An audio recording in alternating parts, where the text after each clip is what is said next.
Hey guys, and welcome to the Green Room. Today we're joined by Beth Nimmo.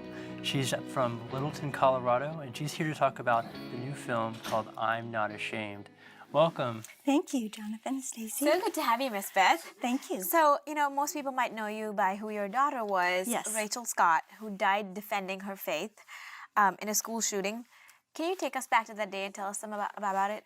Well, it was, of course, an unbelievably sad day for the victims and those that were injured. Nobody could have imagined what had happened that day. So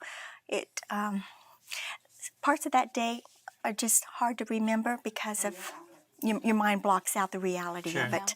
But God was good, and I had 2 children involved that day. One that was in the library, witnessed 10 children being killed, 2 on either side of him. And then he found out his sister was the first to be killed that day. So our family had a victim and a survivor.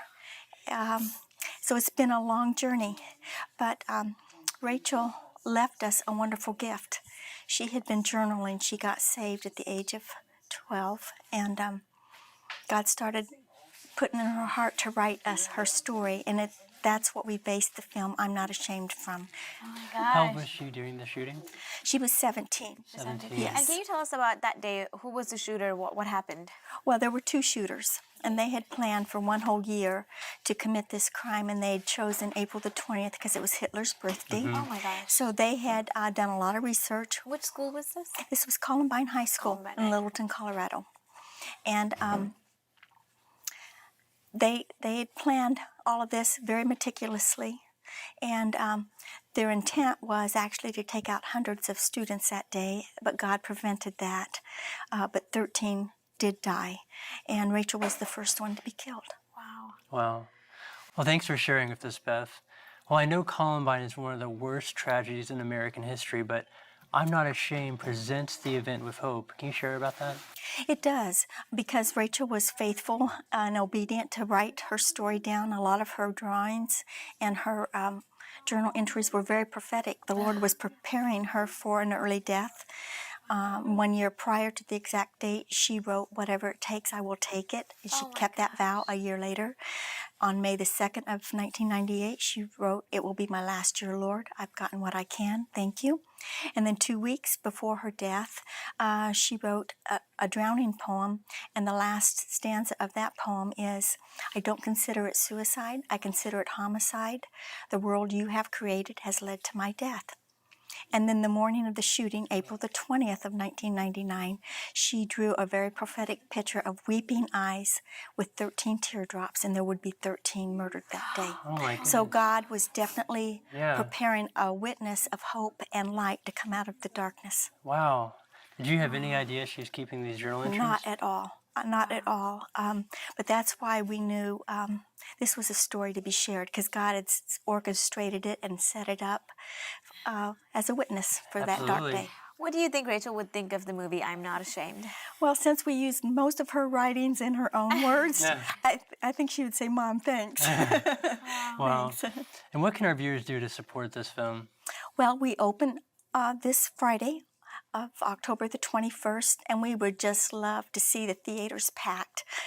It's my understanding that the first weekend is the pivot for whether or not it gets released in more theaters. So if we have a good showing this weekend, then it'll go everywhere. And that's our hope, is to reach a lot of kids with this movie. Wow, that would be wonderful. Well, thank you so much, Miss Beth, for sharing with us. Thank you. We have a trailer we'd like you guys to watch, so stay tuned to check that out. Good morning. It's Tuesday, April the 20th, 1999. We have a clear, sunny spring morning in the Denver metro.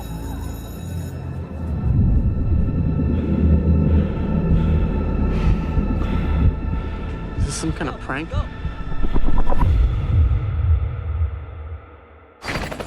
America and the world mourns as the biggest school shooting in U.S. history took place today at Columbine High School.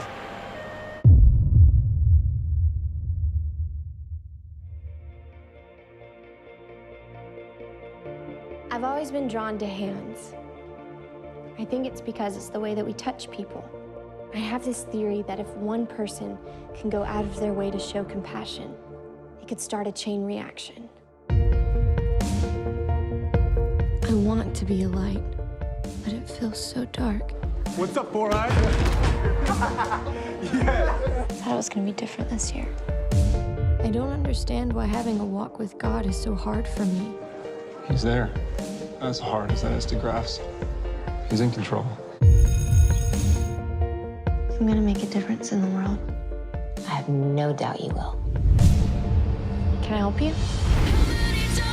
I just want to live my life for Jesus and let people take whatever they want from that. What's your problem? Think you're better than us? How can you really believe in some being up in the sky that you can't even see? Sometimes you have to see with your heart. But what you said back there was really cool. You inspired me. I just want something like you have. Compassion is the greatest form of love that humans have to offer. Hey, I'm Rachel. Tomorrow's not a promise. You ready? Yeah. There's no easy answer. But I don't think that God wastes anything. Jesus gave his life for me, and I'll give my life to him.